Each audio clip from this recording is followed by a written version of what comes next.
자, 제가 중요하다고 말씀드렸던, 가장 중요하다고 말씀드렸던 7장. 그래서 우리 이제 7장, 8장 잘 공부하시는 게 중요할 것 같아요. 자, 이 전략에 대한 얘기를 이제 한마디로 얘기하면은 이런 것 같아요. 전략할 때 그 전자가, 우리 전략 그러면 영어로는 스트래티지라고 이야기하는데, 한자로 얘기하면 전자가 무슨 전자겠어요? 싸운다는 뜻이죠. 우리가 뭐 전투, 전쟁 이런 말 쓰잖아요. 쓰면서 하자. 이 전, 야 그럴 때 이게 싸운다라는 뜻이고, 한자로 얘기하면 싸우다, 싸울 전. 이 략은 이 약자 이렇게 쓰는데, 이 략이 이 경영한다는 뜻이 있어요. 경영하다. 그러면 전략이라는 건 한자로 번역해 보면 싸움을 경영한다, 그죠? 약전이 맞겠네, 그죠? 술목 관계로 그게 맞겠는데, 어찌됐건 싸움에 대해서 여러 가지 모색을 하는 거야. 기업들하고 싸우는 거죠, 거의. 뭐 총뿐만 없지. 지금 제가 아주 기업 간 어떤 전쟁을 보고 있는 게, 그 전자 쪽에서 삼성전자하고 LG전자, 특히 가전 부분에서 지금 거의 싸우고 있는 것 같아요, 지금. 그러니까 에어컨도 그렇고, 에어컨도 삼성 거하고 LG 제품 보면은 거의 지금 경쟁이 너무너무 치열하죠, 그죠? 그리고 특히 이제 요새 LG전자 같은 경우에는 특히 그 건조기하고, 그죠? 그 다음에 저도 지금 브랜드명이 제품명이 돼버렸지만 스타일러, 그죠? 의류 뭐라 그러지? 세탁기라고 해야 되나? 거기서도 지금 삼성의 에어드레스하고 LG의 스타일러하고 지금 치열한 경쟁을 하고 있잖아요. 이런 것들을 보면은 진짜 총성 없는 전쟁이죠. 그래서 결과적으로는 전략에 대한 이야기를 우리 좀 오래 의미를 좀 살펴보기 위해서, 오래전 그 춘추 전국 시대 역사 얘기를 참 많이 하죠, 제가. 그래서 제가 이제 관심이 있는 분야가 역사이기도 하고요, 그렇죠? 우리나라 이제 동아시아, 우리나라를 중심으로 하는 동아시아 역사도 물론이고, 유럽 중심의 서유럽의 어떤 역사, 동유럽의 역사 상당히 관심이 많은데, 개인적으로 제가 동양인이라서 그런지 저는 이제 동아시아 역사에 관심이 많아요. 춘추 전국 시대가 대략적으로 이제 기원전 8세기 초반부터 3세기 후반까지 이루어지는데, 이때 이제 활동했던 제나라 출신의 손무가 이야기를 하죠. 손자병법에서 전략이란 생존에 중요한 역할을 하는 것으로 삶의 안전과, 이 말이 중요해. 존재하고 망하는 거, 삶의 안전과 존망에 영향을 미치는 것이다. 어떠한 경우로도 전력을 소홀히 여겨서는 안 된다. 그러니까 존재하고 망하는 거에 어떤 영향을 주는 것이다라고 하니까, 그죠? 기업 입장에서도 마찬가지다. 전략을 소홀히 해서는 안 된다. 그래서 제가 이 말을 하려고 한 게 아니라, 더 중요한 거는 이 손자병법에서 강조되고 있는 그 전략적인 이슈들이 등장을 하거든요. 중요하니까 제가 빨간색 잘 안 나오니까 파란색으로 한번. 색깔이 중요한 거 아니다. 검은색으로 쓸게요. 이 5가지 이슈가 지금 등장하거든요. 여러분들이 또 싫어하는 거야, 이게. 한자. 도, 천, 지, 장, 법. 이 5가지가 이제 손자병법에서 중요한 이슈로 등장하는데, 하나하나 봅시다. 이 도는 뭘까요? 도는 우리가 보통 길도라고 번역을 하잖아요. 길도. 그러니까 조직에서 중요하다고 생각하는 조직의 어떤 길은 뭐냐면, 조직이 추구하는 것들이잖아요. 그러니까 미션, 비전, 코어 밸류, 핵심 가치, 코어 밸류, 핵심 가치, 이런 것하고 관계가 있죠. 우리 미션 배웠었잖아요. 미션은 뭐였어? 조직의 존재 근거, reason to exist. 조직의 존재 근거. 비전은 desirable future. 바람직한 조직의 미래 모습. 그죠? 이게 도지. 그래서 우리가 조직의 어떤 전략 목표가 이루어질 수 있다고 이야기했잖아요. 길을 따라가는 거야. 조직이 기본적으로 존재하는 이유와 바람직한 미래 모습을 위해서 거기에 필요해서 핵심 가치가 있고, 그죠? 그래서 도가 중요하다라는 그 춘추 전국 시대가 상당히 이제 제후국들 간에 치열한 어떤 전쟁이 벌어지고 패권을 차지하기 위해서 그런 시기니까 상당히 중요한 이슈가 됐겠죠. 그 다음에 천은 뭐냐면은 이건 뭘까요? 옛날 사람들은 이 하늘과 땅과 가운데 사람이 있다고 생각했거든요. 그래서 우리가 천지인 그러잖아요. 그래서 하늘의 영향을 상당히 중요시했어요. 우리 조직 입장에서 봤을 때 하늘은 뭘까? 환경이지, 외부 환경. 그죠? 왜냐하면 이 환경이라는 건 뭐냐면 이 땅에 비도 내리고 바람도 불고, 그죠? 여러 가지 영향력을 미칠 수 있잖아요. 그죠? 그래서 하늘은 환경이라고 보시면 되고, 신은 그러면 뭐야? 조직이죠. 그죠? 환경에 영향을 받는. 예를 들면 뭐 농사를 짓는다고 했을 때 그 하늘의 변화는 상당히 중요하잖아요. 대기의 변화는, 그죠? 그다음에 이 장은 뭐겠어요? 장수니까, 그죠? 장수장이잖아요. 경영자죠, 경영자. 최고 경영자, 중간 관리자, 일선 관리자, 그죠? 그 다음에 이 법은 뭐야? 법은 조직에서 추구되는 여러 가지 운영 원칙, 사규, 사칙 같은 거, 그죠? 이런 것들이 되겠네요. 그래서 거의 한 뭐 2500년 전쯤에 이 손자병법의 얘기지만 지금 어떤 기업에 적용해도 전혀 무리가 없다. 도천지장법이라는 이슈들이, 자 이렇게 한번 보시고요. 재미를 위해서 한 거예요. 시험에 뭐 도청지장법 물어볼 수 있는 가능성은 별로 없어요. 아시라고.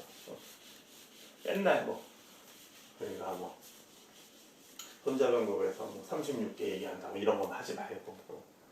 자, 그 다음에 두 번째로 두 번째 이제 챈들러라는 사람이 얘기했는데, 우리 챈들러 배웠었다, 그죠? 구조는 전략을 따른다. Structure follows structure, 그죠? 다시. Structure follows strategy죠, 그죠? 조직의 구조는 전략을 따른다라고 얘기했던 챈들러, 그죠? 챈들러는 뭐라고 얘기했냐면 중요한 내용이 장기적 목표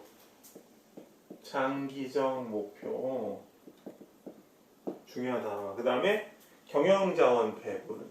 이 챈들러가 이야기한 전략의 정의 중에서 중요한 얘기야. 근데 저는 동의할 수 없는 게 하나 있어요. 이 장기적 목표라는 거, 그죠? 장기적 목표는 보통 어느 정도가 장기예요? 보통 한 10년 정도 요새는. 근데 10년 정도라고 얘기했을 때 10년 후의 목표가 지금 계획을 했어도 그 10년 후에 추구될 수 있는 가능성이 있을까요? 없을까요? 상당히 적을 거예요. 왜냐하면 환경 변화가 심하니까. 그래서 여기에서 요새는 우리가 여기에 중장기라는 말을 붙이기도 해요. 한 5년 정도. 5년 안에도 많이 변할 수 있으니까 사실은 중장기 목표는 요새는 그렇게 큰 이슈는 없죠. 대개 목표 그러면 1년 정도를 기준으로 많이 봐요. 근데 챈들러는 60년대 학자였으니까 이런 얘기를 할 수밖에 없어요. 이 배경을 좀 설명해 드리면 미국이 2차 세계대전 끝나고 많은 돈을 벌잖아요. 유럽에서 전쟁이 일어나면서 전쟁 물자를 팔았을 거 아니에요. 그죠? 그리고 50년대 경제 호황이었을 거 아니에요. 그죠? 그런 와중에서 부가 쌓이죠. 그 부가 쌓이면 뭐 할 거예요? 어떤 식으로 조직에 있는 그런 자원들을 배분할 것인가에 대해서 관심이 있죠. 쉽게 예를 들면 제가 로또에 어느 날 100억이 당첨이 됐어요. 그럼 100억이야. 그럼 뭐 결정해요? 야, 이거 돈 어떻게 쓸까? 장기 목표를 세우겠죠. 자, 첫 번째, 단기적으로는 몇 달 동안 그동안 내가 사고 싶었던 것들을 마음껏 한번 사보자. 그리고 먹고 싶었던 거 마음껏 먹어보자. 그 다음에 1년 뒤에는 뭐 집을 한번 사볼까? 그리고 2년 뒤에, 뭐 3년 뒤에는 코로나 사태가 완전히 종식되면 네가 하고 싶던 뭐 세계 일주를 해본다든가. 장기적인 어떤 계획 세울 수 있잖아요. 기업도 마찬가지다. 미국에 있는 기업들이 부가 많이 창출됐기 때문에 장기적인 어떤 목표가 중요해졌다라는데 이 이슈들은 사실은 현대 경영학에 적용해 볼 때 조금 안 맞을 수 있다. 지금 환경 변화가 너무 심하니까. 그죠? 근데 중요해. 그래서 장기적 목표에 따라서 챈들러가 생각했던 거는 이 경영 자원을 어떻게 배분할 것인가. 이게 상당히 중요했다라는 얘기를 해요. 오케이? 그래서 1970년대 초에 보스턴 컨설팅 그룹에서 줄여서 우리가 BCG라고 해요. BCG. 보스턴 컨설팅 그룹. BCG에서 매트릭스를 하나 만들어. 자원 배분에 대한 매트릭스. 자, 여러분들 우리 핸드아웃 4페이지 한번 보세요. 4페이지 한 장 넘겨서 4페이지 보시면은 거기에 이 매트릭스 있죠. 요게 1970년대 초반에 이 보스턴 컨설팅 그룹이라는 게 그야말로 컨설팅 회사예요. 베인앤컴퍼니 같은 그런 컨설팅 회사인데 그 회사에서 자원 배분 도구, 조직 내 자원을 어떤 식으로 배분할 것인가를 이야기를 한다고요. 역시 또 이 챈들러 아저씨는 앞서가는 사람이었죠. 그죠? 60년대 이런 얘기를 한 거예요. 요거는 현대적 관점에서 우리가 좀 장기 목표는 좀 의미 없다라는 건 현대적 해석이고. 자, 4페이지 먼저 한번 봅시다. 우리 BCG 매트릭스 너무 중요하니까 이것도 시험에 아주 잘 나올 거예요. BCG 매트릭스도 각종 시험에서. 자, 여기 보면은 일단은 이 매트릭스는 뭐다? 자원 배분 도구다라는 걸 꼭 기억하세요. 조직 자원 배분 도구. 자, 그래서 기준을 보면은 요거 지울게요. 중요한 게 나오네. 요거 마켓 그로스 레이트. 우리말로도 중요해요. 시장 성장률.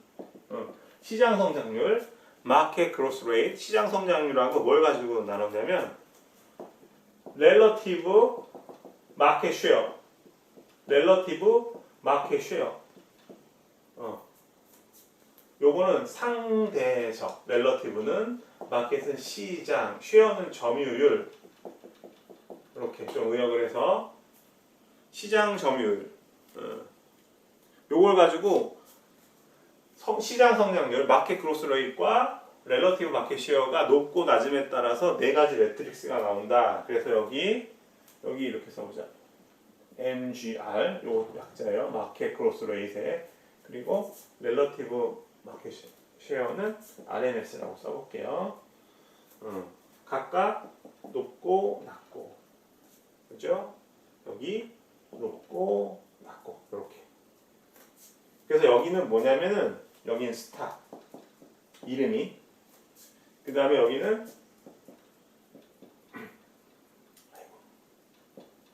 퀘스천 마크, 여기는 캐시카우, 여기는 개도이라고 이름을 붙였어요.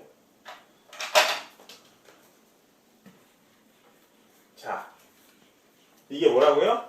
BCG 매트릭스고 이건 자원 배분 도구다. 조직에 있는 자원을 어떻게 배분할 것인가. 예를 들면 우리 조직이 사업부가 4개다. 그럼 사업부의 조직 있는 자원을 어떤 식으로 배분할 것인가. 이걸 모색하는 거야. 이렇게. 자, 첫 번째 한번 보세요. 첫 번째 보시면은 이 용어부터 한번 생각해 보자. 마켓 그로스 레이트라는 건 뭘까? 마켓 그로스 레이트라는 건 뭘까요? 시장 성장률은 뭐냐면 이거 한번 적어놔봐. 해당 시장, 산업이라고 얘기해도 좋아요. 해당 시장의 총 매출 규모를 우리가 대표적인 예를 들 수 있어요. 그럼 예를 들면 자동차 산업이 매출이 예를 들면 100이었다. 근데 그 다음에 120이었다. 그러면 20% 증가한 거잖아요. 그걸 얘기해요. 그래서 지금 이 1970년대 초반에 마켓 그로스 레이트의 높고 낮음의 기준은 대략 한 15%였거든요. 그럼 전년 대비 올해가 예를 들면 상대적으로 15% 느는 경우 상당히 시장 성장률이 높다고 얘기하는데 이제는 그런 산업은 이렇게 손쉽게 찾아볼 수가 없어요. 예를 들면 이런 산업이 있긴 있었어. 1990년대 후반부터 우리가 이제 이동통신을 쓰기 시작했잖아요. 저도 휴대폰을 사용한 게 군복무 마치고 이제 복학해가지고 90년대 이제 중반쯤에 이제 휴대폰을 쓰기 시작했거든요. 그때 이제 이동통신 가입자 수를 보면 가입자 수는 이제 매출 규모하고 직결이 되니까 막 기하급수적으로 늘었었죠. 그 당시에. 그때는 아마 15% 넘었을 거예요. 근데 지금은 이 숫자가 상당히 보수적이다라는 거죠. 뭐 수출입은행 같은 경우에 가서 보면 이런 매출 규모 같은 자료들은 우리가 흔히 찾아볼 수 있으니까 해당 시장의 총 매출 규모를 전년과 비교해봐서 몇 퍼센트 증가했느냐를 보는 거예요. 과거에는 한 15% 정도 봤는데 지금은 그렇지는 않다라고 정리하시고, 그 다음에 렐러티브 마켓 시어라는 건 어떤 개념이냐면 상대적 시장 점유율은 그냥 시장 점유율하고 다른 개념이에요. 그러니까 상대적이다라는 거는 뭔가 비교를 한다는 뜻이거든요. 자, 예를 한번 들어볼게요. 저는 이제 제 또래 중에서 외모가 제일 뭐 요새 뭐 젊은 배우들 뭐 잘생긴 배우들 너무나 많지만 제 또래에서 이제 제일 잘생긴 배우를 얘기하자면 장동건이 있는 것 같은데 뭐 또 장동건 말고도 뭐 잘생긴 배우 많은데 뭐 장동건을 대표로 한번 봅시다. 예를 들면 이제 외모를 딱 봤을 때 제 외모를 장동건하고 비교를 해보면 어떻게 돼요? 제가 더 못생겨 보이죠? 다시요. 웃지 말고. 그냥 이우원의 얼굴을 딱 봤을 때 어때요? 아무나 비교하지 않고 보면은 모르겠어.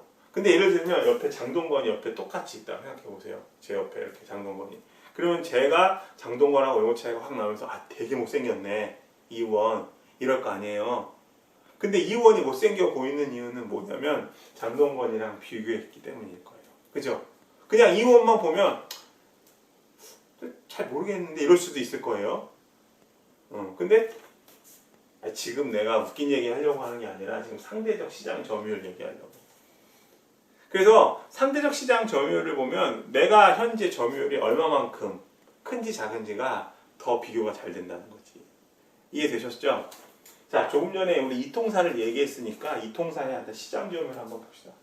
제가 파이도표를 한번 그려볼게요. 대략적으로 뭐 알뜰폰 빼놓고 SKT 같은 경우에는 시장 점유율이 한 50% 정도 되니까 그죠? SK 이렇게 써봅시다. 그 다음에 KT가 한 30% 된다고 해봅시다. SKT라고 써야지. 그 다음에 LG U+가 뭐 20% 정도 된다고 해봅시다. 그러면 이거 한번 구해볼까요? RMS KT? 그 상대적 시장 점유율, 그냥 시장 점유율 그러면 30%라고 하면 되는데 상대적 시장 점유율이니까 비교 대상이 있어야 돼. 비교 대상은 보통 우리가 분모에다 많이 쓰죠. 0.5에 0.3. 그래서 60% 정도라고 우리가 이야기할 수 있어요. 이해되셨죠? 근데 여기서 하나 그쳐서는 안 되고 자 하나만 더 해보자. 우리 SKT 시장 점유율은 어떻게 되나? 이렇게 하면 되나요? 1등을 기준으로 하는 거니까 이렇게 하면 안 되고 1등을 얘기할 때는 1등을 제외한 1등 그러니까 여기선 2등이죠. 2등이 SKT를 제외한 시장 점유율이 제일 높잖아요. 걔를 비교 대상으로 삼아야 된다. 그러면 이제 1이 넘겠지. 그죠? 그래서 상대적 시장 점유율의 높고 낮음의 기준은 대략 1이었어요. 1이 넘으면 상대적 시장 점유율이 상당히 높다. 근데 1이 안 되면 상대적 시장 점유율이 비교적 낮다라고 하는데 지금 이제 여기 같은 경우 이통사 같은 경우에는 과점 시장이니까 그런데 참여자가 좀 많다고 하면은 상대적 시장 점유율이 높고 낮음에 대한 기준이 1이 안 되고 좀 낮아질 수도 있겠죠. 이해되셨죠? 이런 부분 설명 잘 안 해주는 것 같아서 설명드렸죠. 자, 그 다음에 스타 한번 봅시다. 그래서 스타를 보면 스타 같은 경우에는 시장 점유율, 마켓 그로스 레이트과 렐러티브 마켓 쉐어, 상대적 시장 점유율이 다 높아요. 그죠? 하이하이야, 하이하이. 그런 경우는 어때? 그런 경우는 어떨까? 상당히 유망한 사업 분야다라고 판단할 수 있어요. 그래서 이름을 스타라고 붙인 거예요. 우리가 유명한 연예인들을 갖다가 스타라는 말 쓰잖아요. 되게 유망하다라는 뜻으로. 혹은 뭐 스포츠계의 스타다 그러면 유망한 사람. 저 하늘에 반짝반짝 빛나는 별처럼 유명하다. 그래서 이름을 스타. 자, 스타에 해당되는 산업은 언제 있었냐면 SK 같은 경우 여러 가지 사업 분야가 있잖아요. 그죠? SK 텔레콤을 보면 1990년대 후반이 SK텔레콤이 그랬죠. SK텔레콤 같은 경우 그 당시 여러 가지 이통사가 있었는데 우리 번호로 한번 얘기해 볼까? 이 얘기도 이제 모르더라. 학생들이 나이가 지금 너무 어려져서 한 5년 전만 해도 제가 이 얘기를 하면 애들이 끄덕끄덕 했는데 지금은 번호가 다 010인데 과거에는 이 통사마다 번호가 다 달랐어요. SK는 011, 그 다음에 017도 있었고 물론 이제 나중에 017이 이제 인수합병 되지만 그 다음에 016도 있었고 018도 있었고 이 번호 요새 쓰는 분들 거의 없을 거예요. 019도 있었고 019가 옛날에 LG텔레콤이었어요. 지금의 LG유플러스였고 018은 한솔텔레콤이었고 016은 KTF, 지금의 KT였는데 인수가 막 되고 그래서 지금은 이제 이 통사가 3개 정도밖에 안 남았죠. 근데 당시에 SK텔레콤 같은 경우에는 이 통사에서 시장 점유율이 상대적 시장 점유율이 제일 높고 그리고 가입자 수도 뭐 매년 한 몇십만씩 몇백만 명씩 늘어나는 시기였으니까 상당히 유망했거든요. 그래서 그 당시에 이제 그 광고들을 보면은 이런 거였어요. 이 통사 초기니까 통합 품질이 상당히 중요했잖아요. 그죠? 그래서 어떤 이 통사에서 기지국을 더 많이 신설을 하고 그 다음에 뭐 지하 구간 같은 경우에서도 휴대폰이 잘 터지는지 이런 것들이 상당히 중요한 이슈여서 투자 비용이 상당히 많이 들었다고요. 그죠? 이 통사에서 가장 중요한 게 통합 품질일 거 아니에요. 지금이야 뭐 단순히 통합뿐만 아니라 뭐 지금은 이제 휴대폰의 어떤 속도가 스마트폰이 이루어지면 속도가 중요하지만 당시에는 통합 품질이 중요했는데 끊기지 않고 늘리는 거 그런 것들에 있어서 상당히 돈을 많이 썼다. 그죠? 뭐 SK텔레콤뿐만 아니라 나머지 동사들도. 그래서 상당히 유망하지만 그만큼 어때요? 유망한 만큼 수익 창출의 가능성이 높으니까 어떻게 돼요? 투자도 많이 해야 된다는 거죠.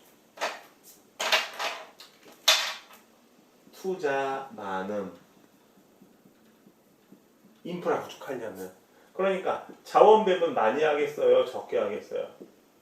이 통사의 SK에서는 당시 많이 했겠죠. 많이 했죠.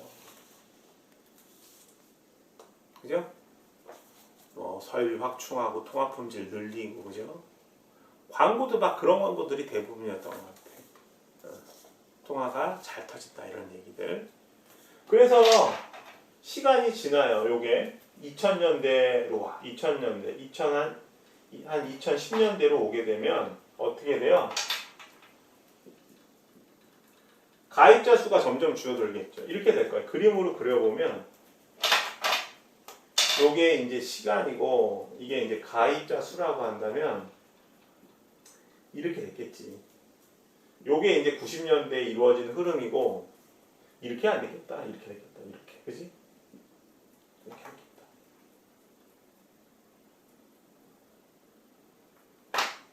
이렇게 돼서 지금은 이제 정체됐겠지. 지금. 그래서 지금 이 통사에 가입한 게 한 대략 한 2,400만 정도 된다고 해요. 3사에. 그래서 막 기하급수적으로 늘다가 어느 순간에 이제 정체가 됐겠지. 그게 이제 2010년대 이후겠죠. 그런 경우에는 어떻게 돼? 지금 SK텔레콤 같은 경우에 바로 요 캐시타워에 위치하게 되는 거죠. 그러니까 시장 점유율 같은 경우에는 여전히 상대적 시장 점유율 같은 경우에는 높지만 시장 성장률은 낮아진 경우. 그래서 이 경우 잘 생각해 보세요. 90년대 후반 그 다음에 2000년대 초반에 시설 확충이라든가 여러 가지 뭐 설비 확충에 돈을 많이 썼으니까 지금은 막대하게 돈을 걷어들이고 있겠대. 그죠? 이 통사에서. 그래서 캐시카우는 현금이 쏟아지는 젖소 같다라는 거예요. 우리 목장에 가면은 소 젖을 매일 짜잖아요. 신선한 우유를 공급받고. 그 마찬가지로 현금이 그냥 와르르 쏟아진다라고 해서 캐시카우예요. 캐시카우. 우리말로 얘기하면 현금 젖소 이 정도로. 그래서 수익 창출이 많다라는 거예요. 수익 창출이 많다. 그러니까 쉽게 말해서 스타 시기에 투자한 것들을 뽑아낸다라는 거죠. 그죠? 그 다음에 퀘스천 마크 같은 경우에는 스타하고 똑같은데 단지 아쉬운 게 상대적 시장 점유율이 낮으니까 어때요? 이런 경우에는 신중한 투자를 해야지. 이 통사 같은 경우에는 상당히 유망한 사업이었지만 당시 시장 점유율이 낮던 018 번호를 쓰던 한솔텔레콤은 이 한솔이 어떤 회사냐면 그 이병철, 고 이병철 회장, 이건희 회장님의 고 이건희 회장님의 아버지인 이병철 회장의 반계예요, 반계. 세안 미디어도 있고 한솔 제지도 있고 이 통사에 뛰어들었는데 결과적으로는 여기 망해요. 인수합병돼요. 시장 점유율이 낮아서 사람들이 많이 안 쓰는 거야. 당시에 좀 018이 인기가 없던 번호였거든요. 011이 인기가 많고요. 그래서 이제 이거 인수합병이 되고 그래서 시장 점유율이 낮은 경우에는 한솔텔레콤 생각해 보시면 된다. 90년대 후반에. 근데 이런 쪽은 시장 점유율이 낮은 쪽은 그야말로 투자를 잘 결정해야 되죠. 투자 괜히 잘못했다가 어떻게 돼요? 망하는 경우가 있으니까. 그 다음에 개 같은 경우에는 어떠냐면 개는 우리도 보통 개라는 이 접두어를 별로 좋은 의미로는 안 쓰죠. 그죠? 뭐 덥다고 할 때도 예를 들면 앞에 이 개자 써서 개더워 이런 말 해도 되나? 막 웃는 소리 들리네. 좋을 때도 뭐 개조 이건 좋은 의미로 쓰네요. 그죠? 강세 접사로 쓰는데 안 좋은 상황에 우리가 이 독이라는 의미를 많이 쓰죠. 그러니까 서양도 좀 비슷한 것 같아요. 상대적 시장 점유율도 낮고 그 다음에 시장 성장률도 낮은 경우 철수하는 거죠. 대표적인 게 이제 조금 전에 말씀드렸던 자동차 산업에 있어서의 삼성, 그죠? 시장 점유율도 낮고 상대적 시장 성장률도 낮고 그러다 보니까 나가게 되는 거죠. 철수하는 거예요, 철수. 빙그레 같은 경우도 마찬가지다. 빙그레도 옛날에 라면에 뛰어들었었거든요. 철수하게 돼요. 라면 소비가 정체되고 시장 성장률도 정체되고 그 다음에 상대적 시장 점유율도 낮아지는 따라서. 자, 3부 여기까지 수업하고 마치겠습니다.